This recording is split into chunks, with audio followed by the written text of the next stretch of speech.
Hey, my Young and the Restless fans. Yes, we're getting closer to the end of the week, and yeah, we have another episode to talk about. First, Tessa and Mariah go on a date. Jack and Kyle uncover DNA evidence, and Sharon gets a very mysterious gift. Welcome back to CBS Soap Dish Recap, where we recap everything CBS Soaps, both the Young and the Restless and the Bold and the Beautiful. This is your Young and the Restless recap for May 18th. And without any further ado, let's talk about this episode.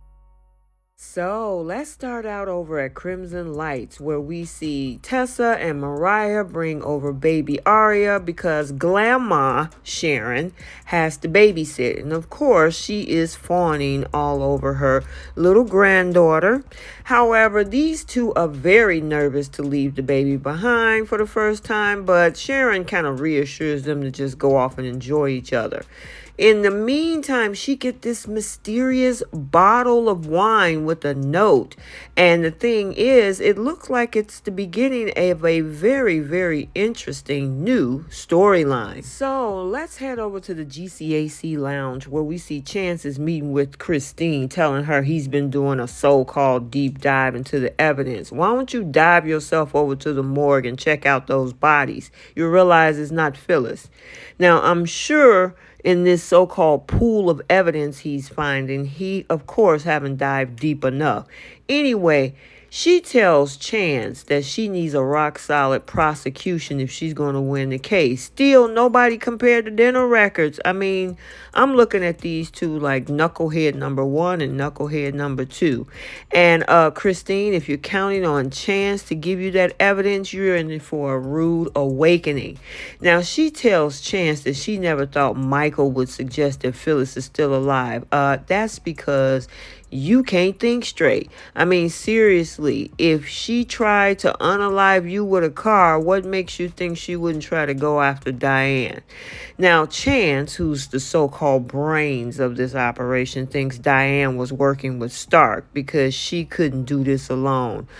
Boy, this is General City's tax dollars at work. Christine can't believe that Phyllis would do this to her children by faking her death.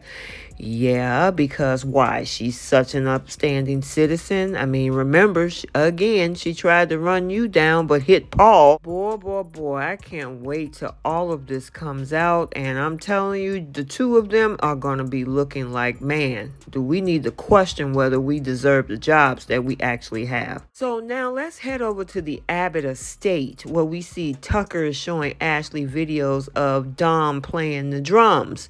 Now, Tucker gotta be the happiest unemployed person that we probably ever seen.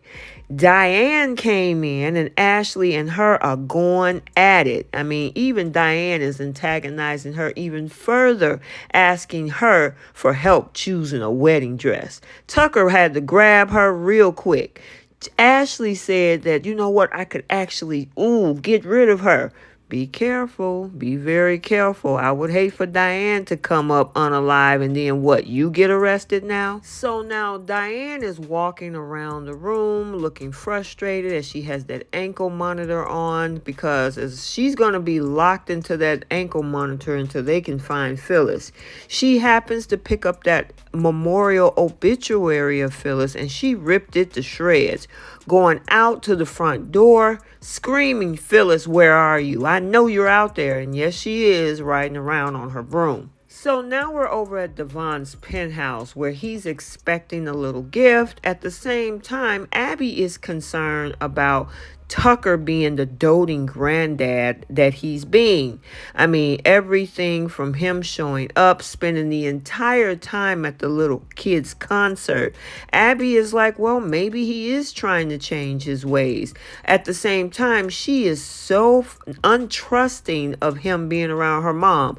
Abby, you cannot forget that you've done some stuff yourself, including this last thing of cheating on your husband. So, yeah, don't be speaking too fast.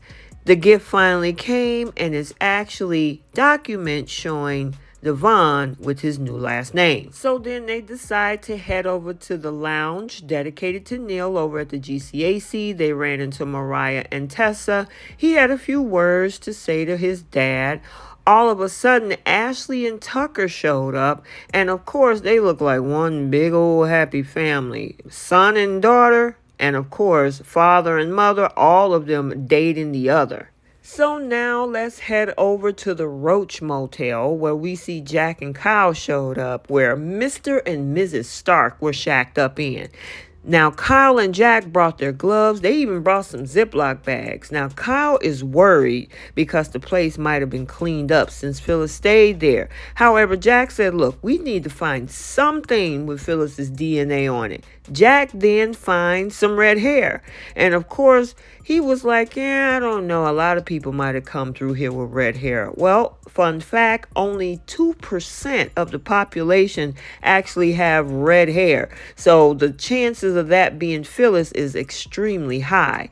Now, Jack wants to test it, compares to Summer's hair. So they head straight for the door as they drop off the evidence at the lab and await the results. So meanwhile, Jack and Kyle came home and told Diane about the evidence they found. Then the lab called. Jack called, of course, Inspector Gadget, aka Chance, who got on Jack for filling Summer's empty head with false hope. Jack then tells Chance that, you know what, I got evidence, DNA evidence to back up my claim. And look, if I can do this, just think what an A1 detective could do. And I mean, if he's anything like Chance, probably not a darn thing. But yeah, the question is, what is Chance going to do next? Okay, so there you have it, your Young and the Restless recap for Thursday, May 18th, 2023. Stay tuned for the bold and the beautiful recap also for today. And until the next video, like, comment, and subscribe, and we will see you in the next one. Bye.